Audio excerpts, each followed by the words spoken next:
The Gyeongbokgung Palace is located at the end of an important axis of the city.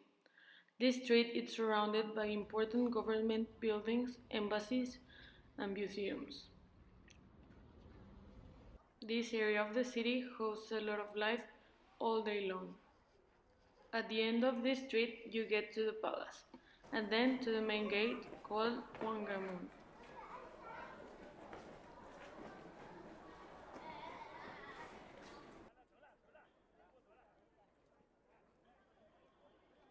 After going through two main plazas, you will get to the main throne hall.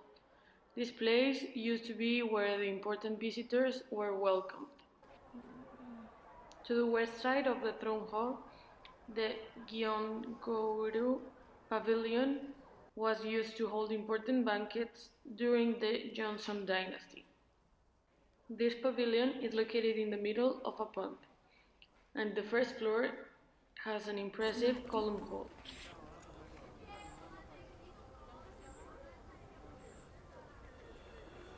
Behind the area of the throne is the Sajeonjeon Hall, where important officials attended national programs.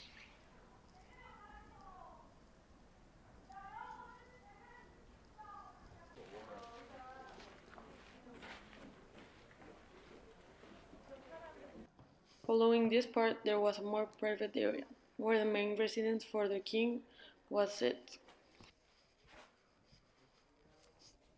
The palace was originally built in 1394, but then it was destroyed and rebuilt in 1865 onwards.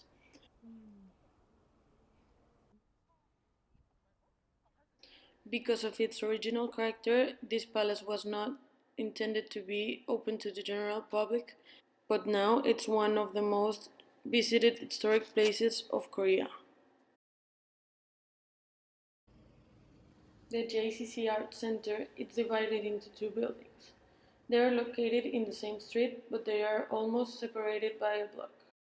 This first building, the JCC Art Center, opens up to the street with a staircase. This staircase invites you to the second floor. The second floor has a terrace that connects the art gallery, the cafe, and also another vertical circulation that allows you to go to the next floor.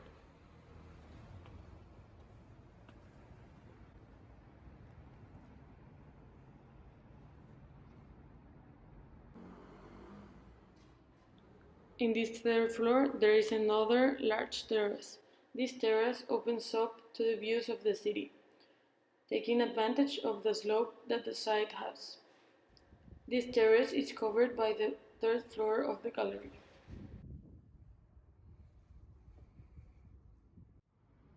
Both of these buildings were designed by Tadawan. These buildings share the main materials such as concrete and glass. They also share simple facades with triangular shaped windows. The second building, the JCC Creative Center, has a more dramatic opening to the street, with a covered plaza at the entrance that invites you into the building. This plaza directs you into the building and then into the central patio. This central patio is surrounded by the building and also by the vertical circulations. The workshops and the public areas can be seen from the central patio. The central patio orders the project.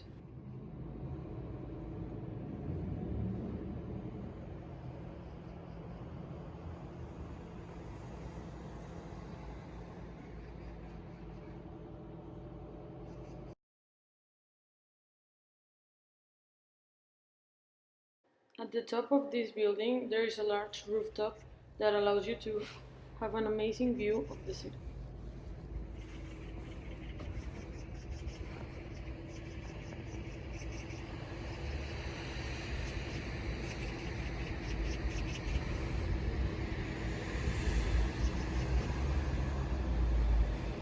In both buildings, the architect plays with the circulations, allowing you to discover new levels throughout the building.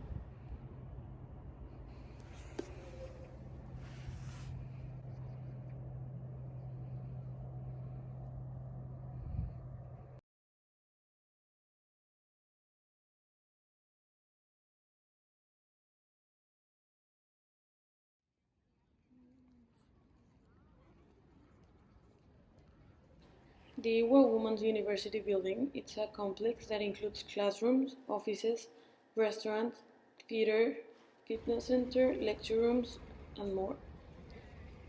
But it mainly came after the necessity of a public space for its students.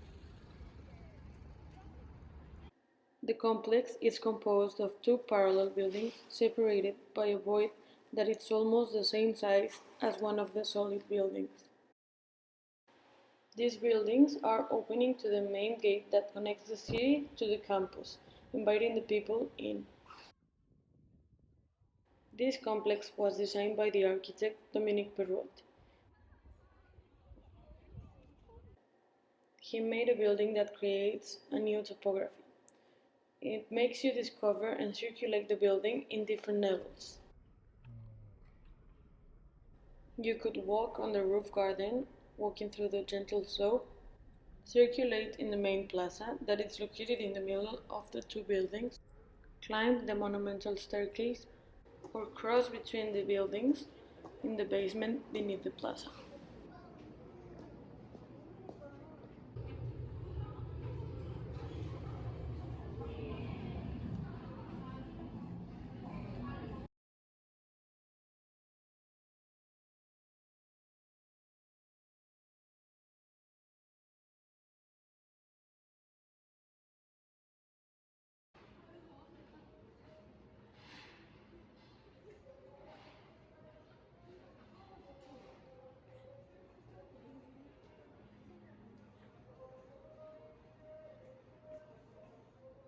When you see the facade of the buildings from the front, it gives you the impression that it's very solid because of the large mullions.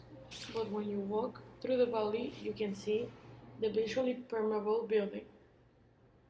This transparency allows you to see the life inside of the buildings.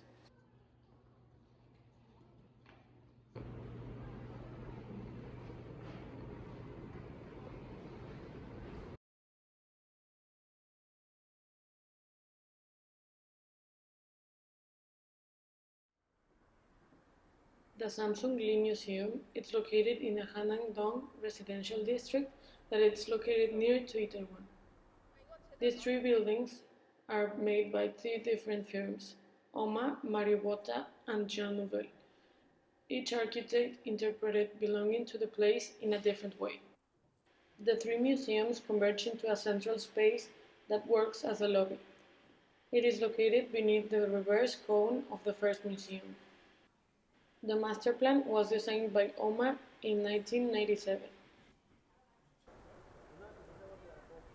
The first museum was designed by the Swiss architect Mario Botta. This museum displays the exposition of the Korean traditional art. This building is covered by terracotta bricks and they symbolize the Korean porcelain. It also gives the impression that it's very solid. The museum has a hexahedral shape and it is located at the highest point of the site.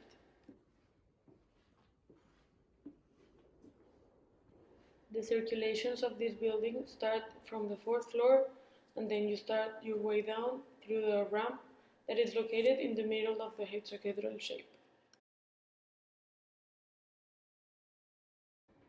The second museum was designed by Jean Nouvel. This is a dark steel structure that is set deep into a hole in the slope. This is a cavity composed by stone gabions that surround the building. Between the building and the walls there is a space of garden that is where they planted trees. Inside of the gallery there are steel volumes that contain the art pieces. This exposition is based on contemporary art.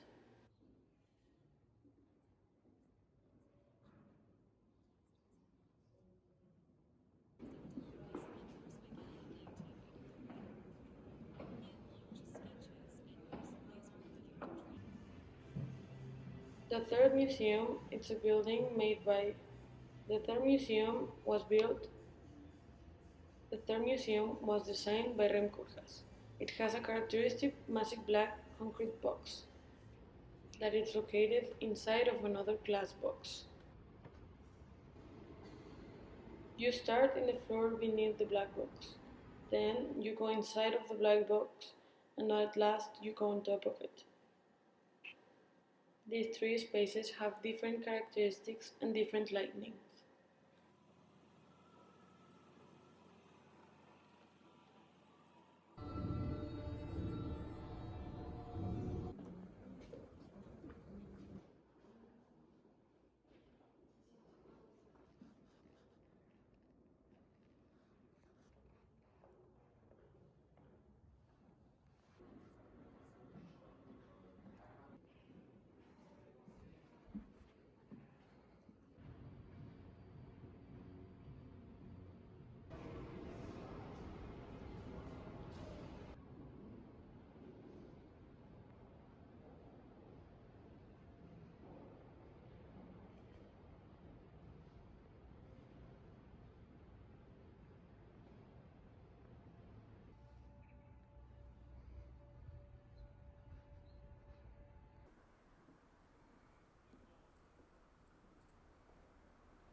What I found similar between these buildings is that they always give back to the city as public space. This helps to create the identity of the city.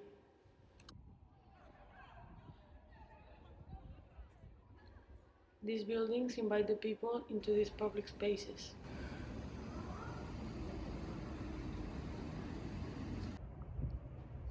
And then the people fill this area with life.